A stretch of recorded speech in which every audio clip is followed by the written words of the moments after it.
Salut à tous! Aujourd'hui, parlons un peu de technique. Parmi les différents paramétrages que vous avez sur votre machine à café automatique, vous allez retrouver dans le bac à grains ou à proximité une petite molette qui va vous permettre de régler le broyeur. Le broyeur est un élément clé de votre machine, il va jouer un rôle essentiel dans le résultat en tasse. La mouture de café, qu'elle soit grossière ou très fine, va changer et le goût et le corps de votre boisson. Pour régler son broyeur, rien de bien compliqué, mais il y a quand même quelques règles simples à respecter. Mais avant toute chose, petit focus sur le broyeur de votre machine. Il existe deux types de matériaux pour les broyeurs des machines à café automatiques, la céramique et l'acier.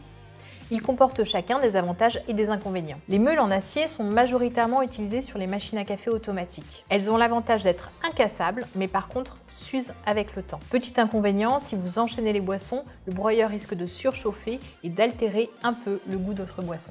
Pas de problème de surchauffe avec les broyeurs en céramique. D'ailleurs, elles sont inusables. Par contre, elles peuvent casser si un petit corps étranger s'est caché dans vos grains. À noter que le son d'un broyeur en céramique est un petit peu plus aigu que celui en acier. Pour ma part, je n'ai pas de préférence entre ces deux matériaux.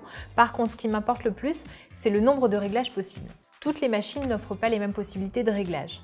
Selon les marques ou les modèles, vous allez retrouver entre 3 et 13 positions de broyage. Pour faire simple, plus vous serrez les meules, plus la mouture sera fine, et à l'inverse, plus vous les desserrez, plus la mouture sera grossière. Alors, qu'est-ce que ça change? Plus la mouture sera fine, plus la zone de contact avec l'eau sera importante. L'eau va s'écouler plus lentement à travers la mouture de café et va extraire davantage d'arômes. Si on fait couler trop d'eau dans une mouture fine, on risque d'épuiser la mouture et de révéler des arômes trop amers. A l'inverse, si vous réglez votre molette sur une position plus grossière, l'eau va traverser bien plus rapidement la mouture. Votre résultat en tasse sera donc plus clair, avec un corps beaucoup plus léger et des notes un peu plus acides. Je vous conseille donc de tester ces réglages et de voir ce qui conviendra le mieux à votre palais.